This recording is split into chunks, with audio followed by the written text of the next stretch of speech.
today we are going to do our lesson on algorithmic bias, and by the end you should be able to kind of determine what types of tasks should not be completed by an algorithm due to that bias.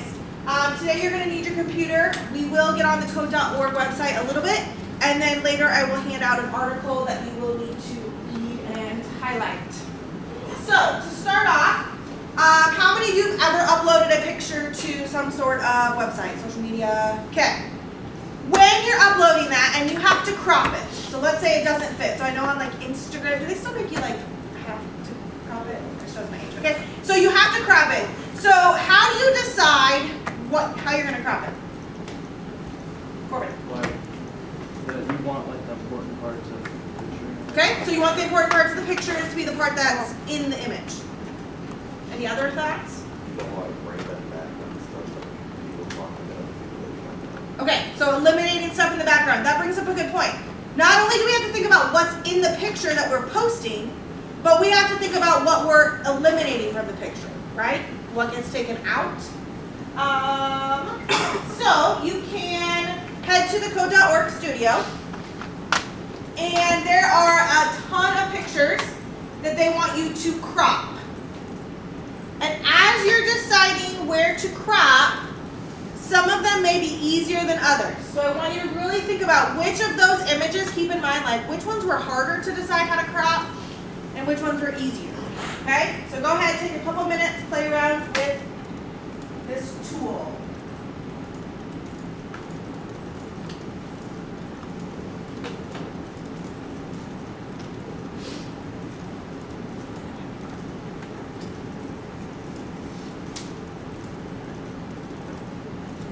Where are you going to crop it? It's just way too. So then, and then you can hit the like. Yeah. Okay. Let's see how it like eliminates other things.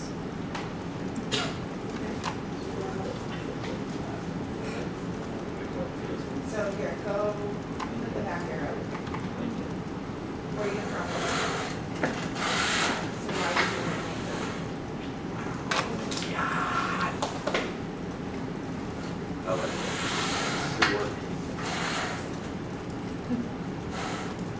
All right, pick one of the images that you felt like was hard to crop, and I want you to talk to your neighbor about how you decided to crop it.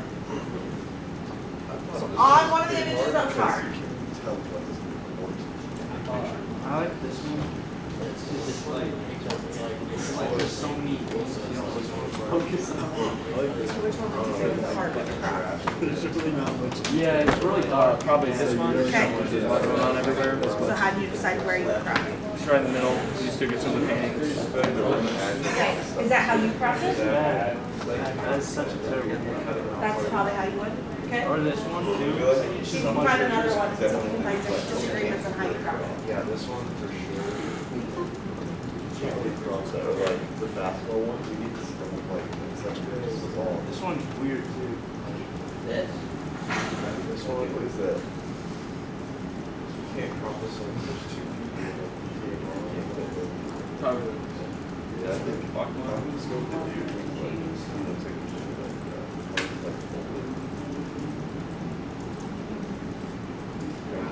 like the worst.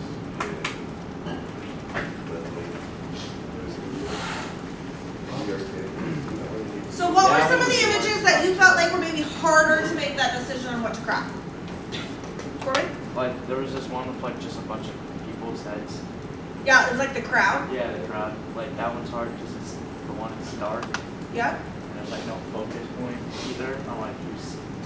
Yeah, so like you could pick the bottom corner and somebody could pick the top corner, and it's how do you decide where? Okay. Is there a different one? Like two people holding the newspapers. The two people holding newspapers. Okay. Because they're like both doing the same thing. It's really hard to decide which one's more. Yeah. So which of those two people are you going to focus on? Right. And therefore, which one are you eliminating? What about you? I feel like the basketball one because it's like in order to really get the full meaning of the photo, you like need the full photo. Yeah. And if you just have like his head in a basketball or something like just the player, it looks weird. You need the basketball and you need the whole. Right. You want to be able to see that like there's people around him. It's not just him by himself. Yeah. Great point. So how might the cropping data from our classroom be biased? So like if we uploaded all the cropped images onto somewhere, how might that be biased in our classroom?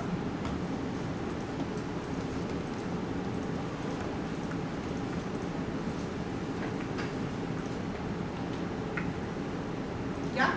Well, we're all like students around the same age, so like part of the picture might seem more interesting than us looking at the Right. So the fact that we're all in similar ages, we would all maybe select different parts of the photo that are interesting versus if we include different ages. Okay? Is there any other ways that it might be biased within this classroom?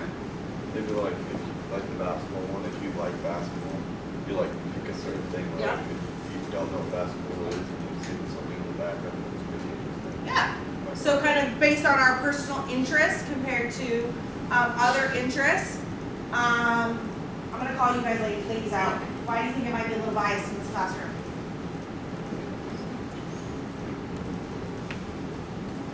What do you think? Okay, so maybe gender might play a role. We've got 2 ladies in the room versus, what, 14, 15 males? So what they might find interesting in a photo might be completely different than the rest of the class. So all of those things could affect our bias and how we're cropping our data. So what are some things we could do to address this issue? What are some ways we could prevent or avoid this bias? Think out of like your mental box, like think about what others might like and Okay. perspectives. Yeah, so think about other perspectives. Ken? Get a bigger data set. Okay, so get a bigger data set. So not just have our classroom taking the cropping, but getting more data points. So this leads us into a video. We're just going to watch a few little parts of it where they talk about how this bias and automation with machine learning is a real life application. So I'll pause it at one point and fast forward back. Understand? Audio description now available for this video. To hear the audio description track, go to Settings, choose Audio Track, and select English Descriptive.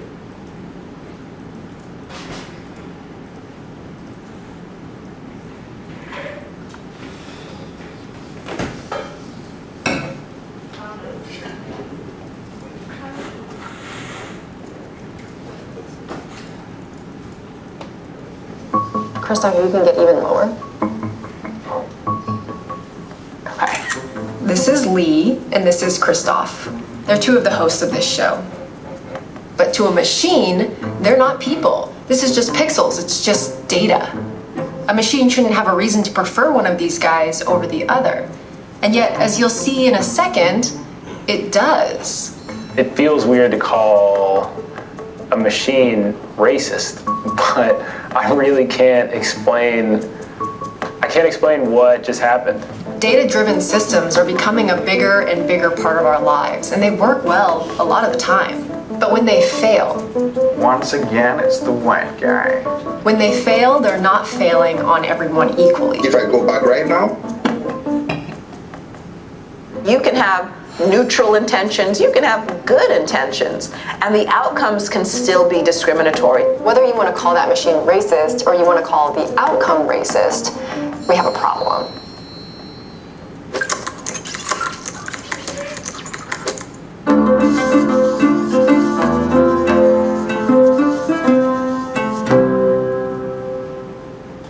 I was scrolling through my Twitter feed a while back and I kept seeing tweets that looked like this.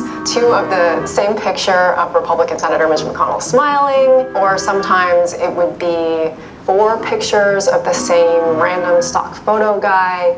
And I didn't really know what was going on, but it turns out that this was a big public test of algorithmic bias, because it turns out that these aren't pictures of just Mitch McConnell. They're pictures of Mitch McConnell and Barack Obama. Oh, wow. So people were uploading these really extreme vertical images to basically force this image cropping algorithm to choose one of these faces. People were alleging that there's a racial bias here.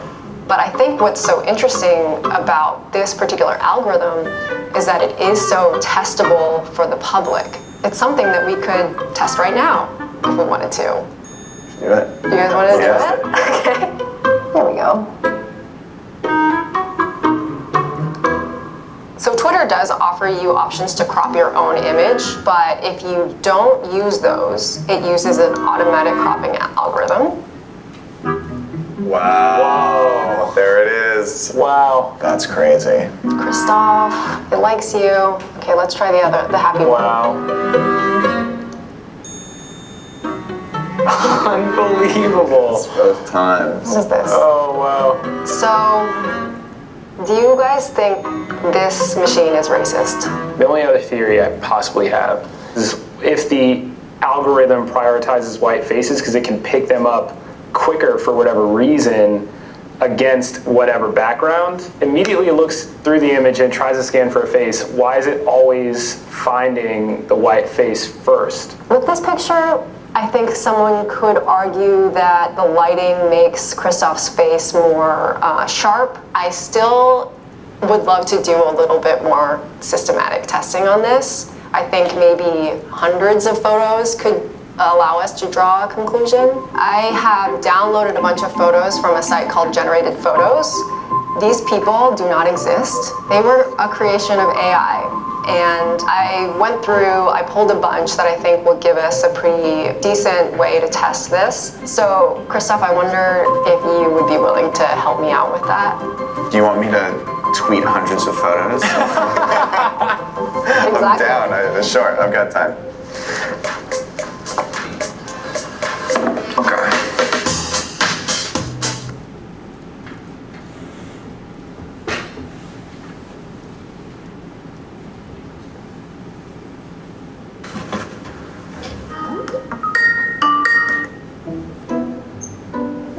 Hello. Hey, Christoph. Thanks for doing these tests.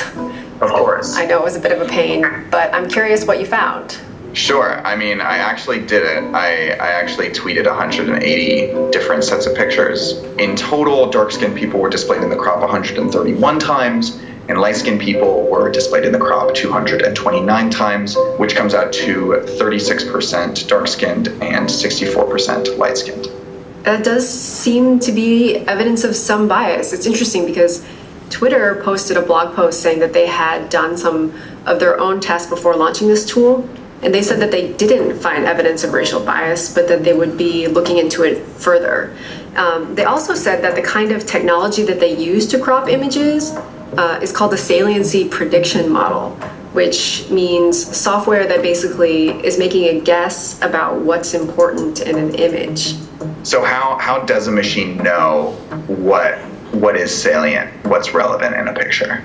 Yeah, it's really interesting actually. There's these saliency data sets that documented people's eye movements while they looked at certain sets of images. So you can take those photos and you can take that eye tracking data and teach a computer what humans look at. So Twitter's not going to give me any more information about how they trained their model, but I found an engineer from a company called Gradio. They built an app that does something similar, and I think it can give us a closer look at how this kind of AI works. Hey. Hey. Joss. Nice to meet you. Nice to meet you. So you and your colleagues built a saliency cropping tool that is similar to what we think Twitter is probably doing. Yeah, we took a public machine learning model, hosted it on our library, and launched it for anyone to try. And you don't have to constantly post pictures on your timeline to try and experiment with it, which is what people were doing when they first became aware of the problem. And that's what we did. We did a bunch of tests just on Twitter, but what's interesting about what your app shows is the sort of intermediate step there, which is the saliency prediction. Right, yeah, I think that intermediate step is important for people to see. Well, I brought some pictures for us to try. These are actually the posts of Glad You Asked. And I was hoping we could put them into your interface and see what the saliency prediction is. Sure, just upload this image here. Okay, so we have a saliency map. Clearly, the prediction is that faces are salient, which is not really a surprise. But it looks like maybe they're not equally salient. Is there a way to sort of look closer at that? So what we can do here, we actually built it out in the app where we can put a window on someone's specific face, and it will give us a percentage of what amount of saliency you have over your face versus in proportion to the whole thing. That's interesting. Yeah. She's as fabulous in the center of the picture, but she's actually got a lower percentage of the salience compared to Cleo, who's to her right. Right. And trying to guess why a model is making a prediction and why it's predicting what it is a huge problem in machine learning. It's always something that you have to kind of backtrace to try and understand, and sometimes it's not even possible. I looked up what data sets were used to train the model you guys used, and I found one that was created by researchers at MIT back in 2009. So it was originally about 1,000 images. We pulled the ones that contained faces, any face that we could find that was sort of big enough to see. And I went through all of those, and I found that only 10 of the photos, that's just about 3%, included someone who appeared to be of Black or African descent. Yeah, I mean, if you're collecting a data set through Flickr, you're first of all, you're biased to people that have used Flickr back in, 2009 you said or something? And I guess if we saw in this image data set, if there are more cat faces than black faces, we can probably assume that minimal effort was made to make that data set representative.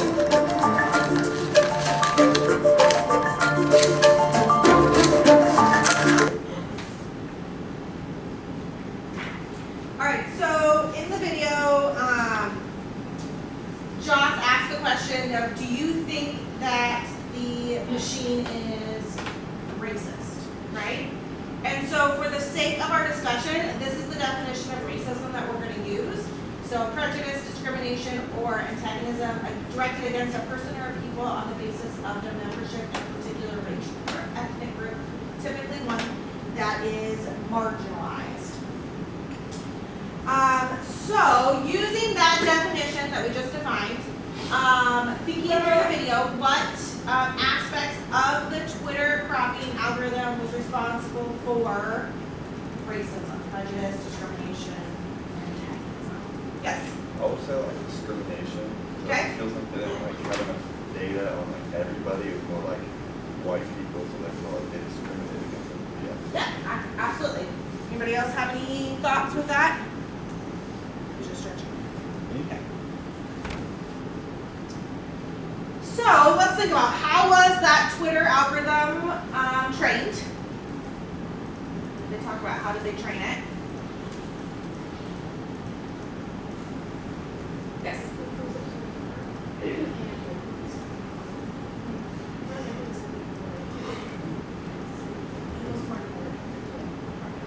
Perfect. What else?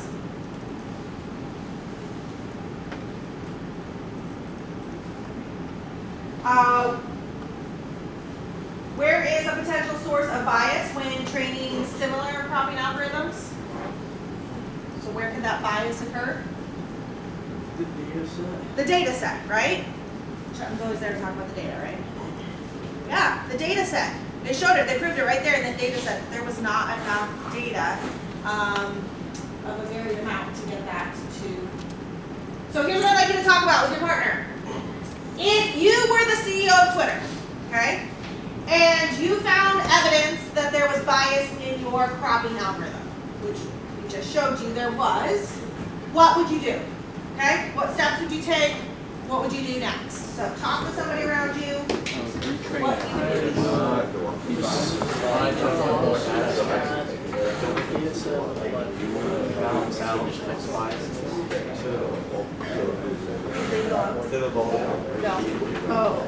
you would do.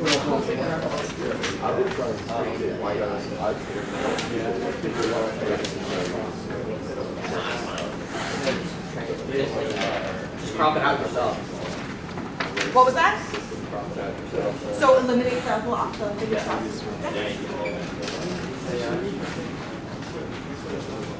You didn't have to hit me for anything. No, I'm saying that's what it says on the paper. They just get it. I didn't even read it. All right, so now that you've had time to think about what you would do if you were the CEO, I want you to read this article about what Twitter actually did do about this, okay? As you're reading it, you will want a pen, a pencil, or a highlighter, which I do have some highlighters up here if you're somebody who likes a highlighter versus a pencil. I want you to just read through it. It's just one page front and back. And then after you've read through it, I want you to highlight or underline anything that you find interesting or that you want to make a point of.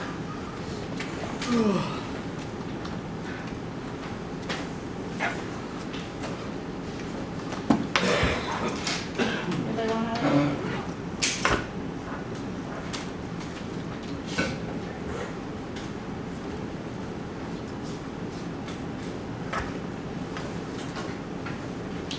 One more highlighter, everybody want?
After you've read it, make sure you go through and pick at least a couple of statements to highlight or underline.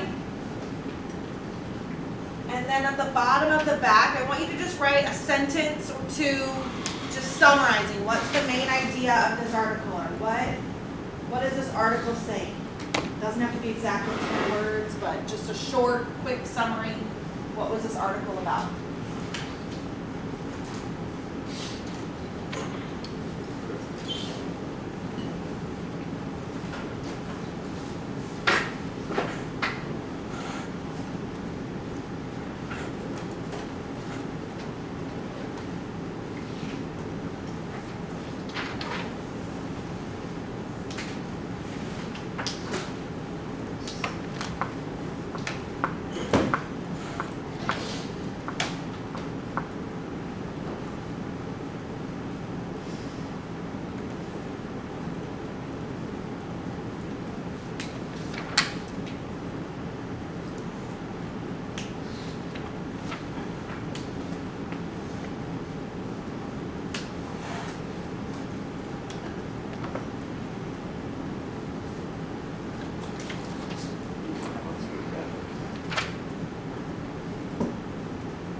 quotes that are from Ruman Chowdhury. I don't know if I'm saying that correctly. Software engineering director for Twitter's machine learning ethics, transparency, and accountability team.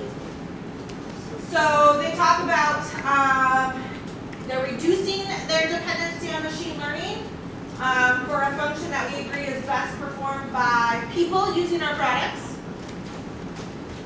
They also made a conclusion that not everything on Twitter is a good candidate for an algorithm. And in this case, how to crop an image is a decision best made by people. And they're also talking about how even if they change that algorithm that they talked about in the video, the saliency, they're still concerned about potential harms. So, do you think what Twitter's response was for this situation was appropriate? Corbin shaking said yes, right? Why? Why was it a good idea that they just completely ditched it? Because like machines and humans think like a lot differently, obviously. So a machine will just think of the same thing every time, where a human like might think something's more important than others. Right, in So different. more. Yep. So what they're saying is that even though machine learning and AI is constantly evolving, right, and it's trained to do what it's taught. So even with the best intentions, those people training it and giving it the data sets, even if we give it perfect data, right, it is still a machine, and it could cause some potential harm. All right, so to wrap up today, there are the two questions on levels 2 and 3 on code.org. So you need to answer those two questions, and I want to collect your Twitter article that you put your summary on. So make sure your name is on that, and then when you are finished with those, then you are done for today.